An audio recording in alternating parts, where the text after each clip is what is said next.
Hey guys, I'm Peggy Sue from the Classic Nickelodeon fan blog, and I've been wanting to make this video for a long time, but life has just gotten in the way.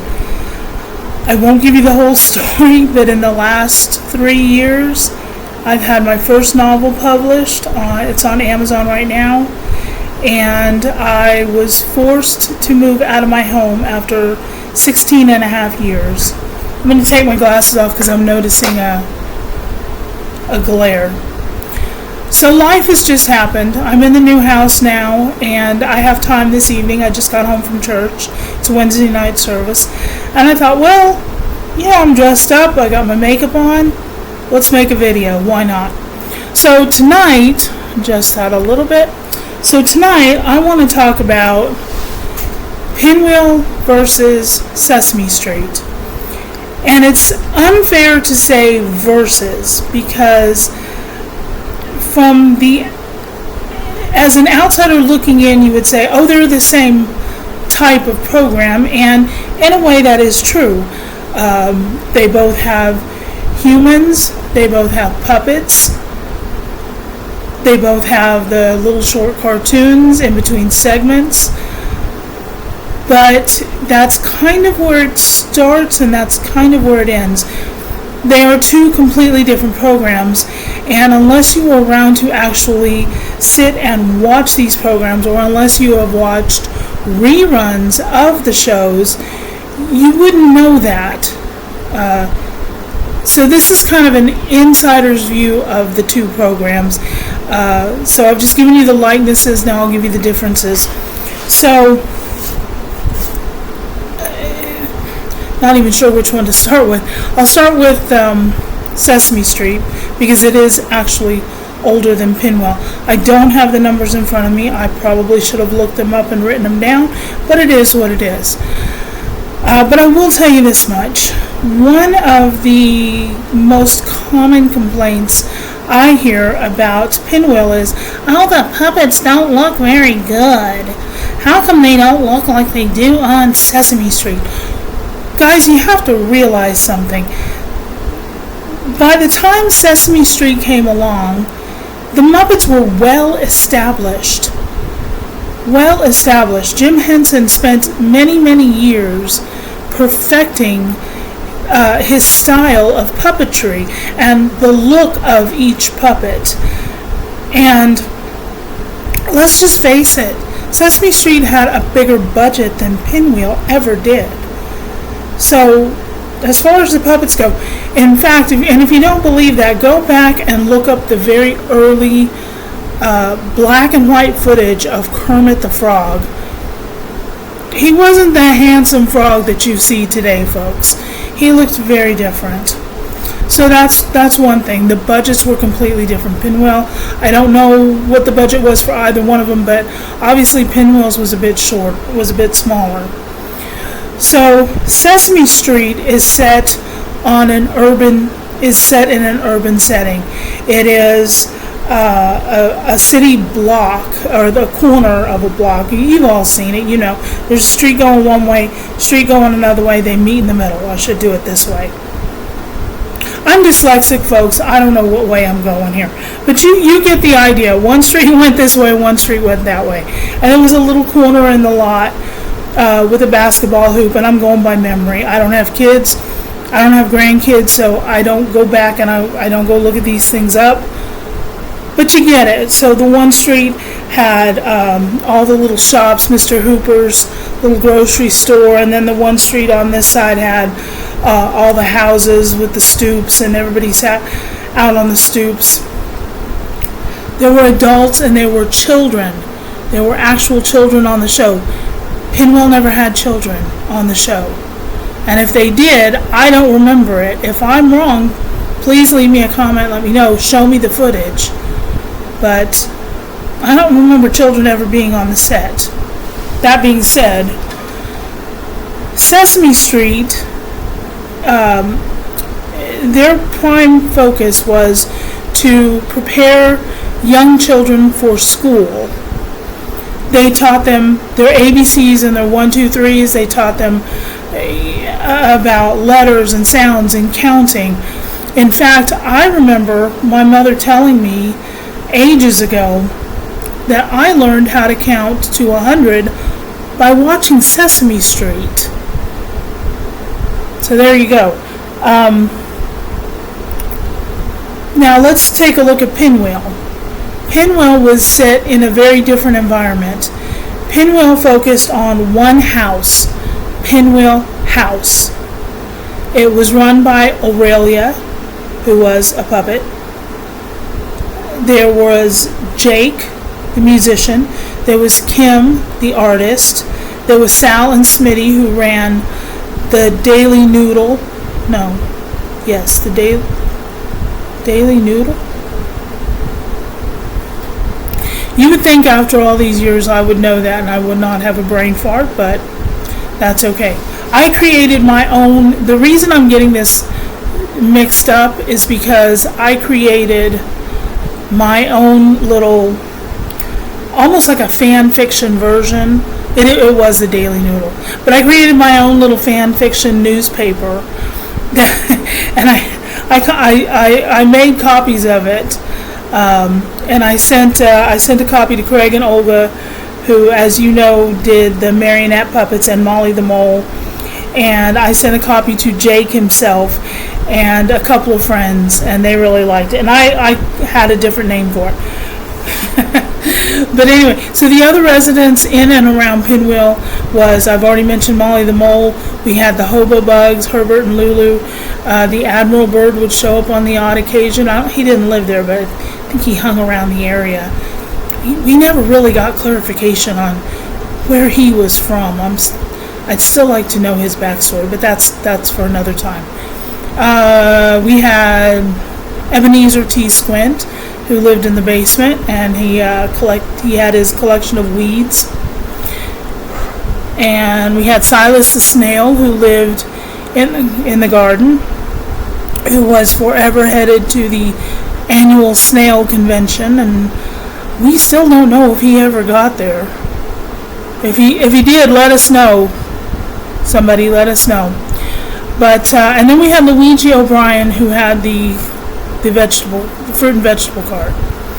And Pinwheel's main focus was to teach kids about their imagination, about when you looked at something. Okay, so I think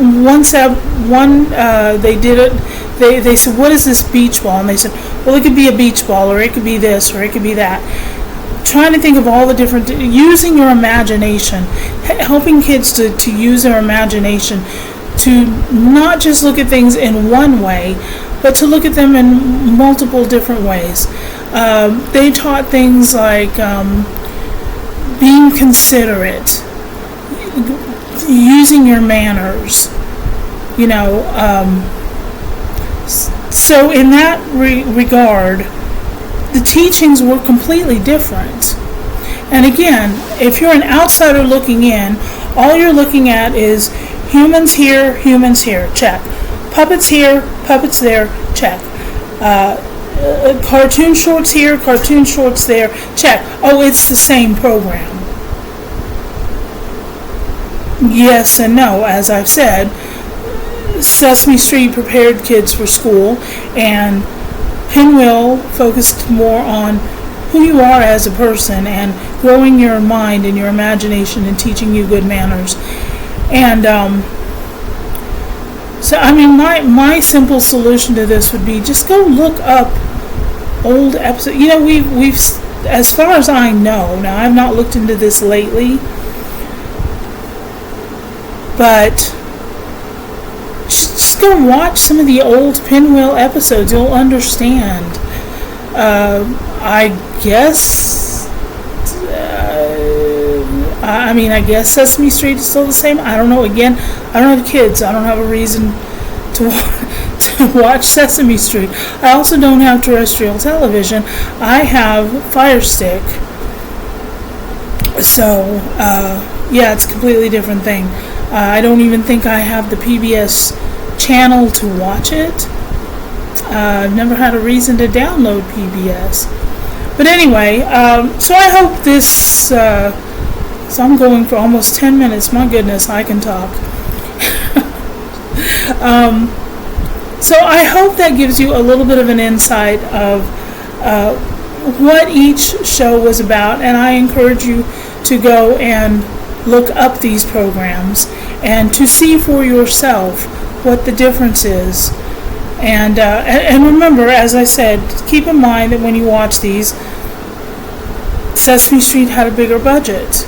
So naturally the production values are going to be a little bit, a little bit better. But Pinwheel was good too. Obviously my favorite is Pinwheel because I do run the Classic Nickelodeon fan blog. Again, I touched on what's going on with me in real life. And just a quick apology for those of you who do follow my blog. I'm down to posting just once a week. And I do apologize.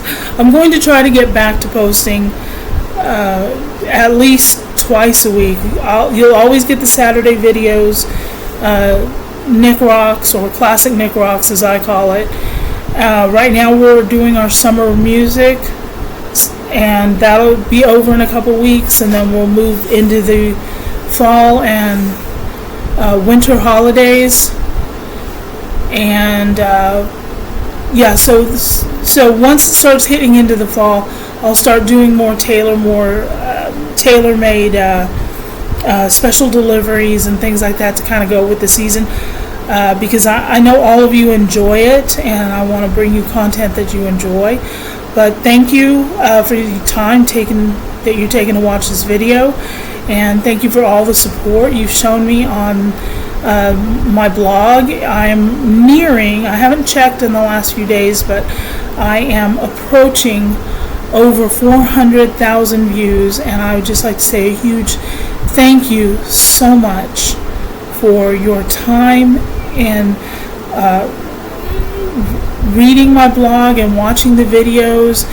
If you've commented, I know there are a lot of content creators out there who are much better researchers than myself, and they have referred back to my blog, and I want to give them a very special thank you to all of those folks. I wouldn't be here without you guys, and I want you to know it is very much appreciated. I started that blog in 2009. I actually started with a Yahoo group in 2007. And a couple of years later, I said, there's got to be a way to reach more people with 80s Nickelodeon. And because the group was going like gangbusters, we had lots of really good conversations. I really miss those days. But a couple of years later, and things were slowing down, and I said, I wonder if I can I'm going to try this blogging thing and see what that's about. And I found Blogspot, and it was... let's just be honest, it's kind of, I call it idiot proof. And it was just easy. It was a lot easier than some of the other blog sites I had looked into. And I thought, well, I'll just try it. I'll see what happens. I didn't know what I was doing. Didn't have a clue how to start. And but I found my rhythm. I found how to... I had the idea for the special deliveries and the Mystery Mondays and the Sci-Fi Mondays, which replaced the Third Eye. Everything on the blog reflected back, in case you don't understand it, reflected back to 80s Nickelodeon. As I just said, the Mystery Mondays and the Sci-Fi Mondays, that was kind of taking the Third Eye. And as a believer, I'm not going to post anything supernatural unless it's around Halloween. And then I just do that for you guys. I don't do that for me. But I wanted to do something a little different. So I turned the Third Eye into Mystery Monday and Sci-Fi Monday because I'm a great fan of the sci-fi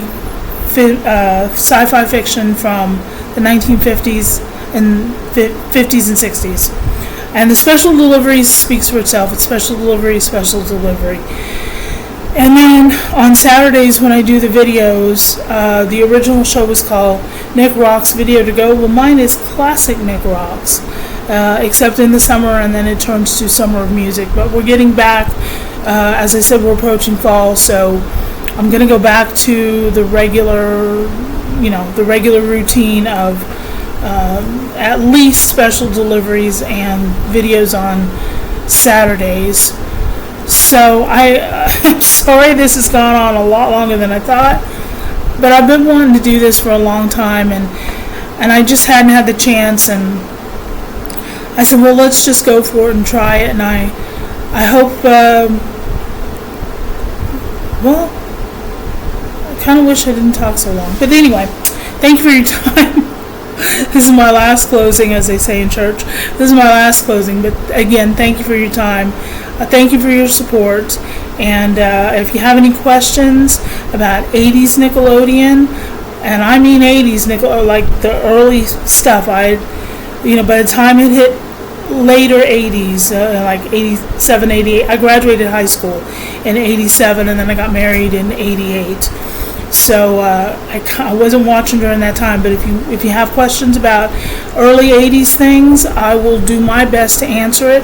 I don't know everything, but I can always reach out and ask people who might know. So thank you again, and I hope you're having, whenever you're watching this, I hope you have a good day. I hope you have a good evening, a good weekend. Take care, and I will see you when I see you. Thank you. Goodbye.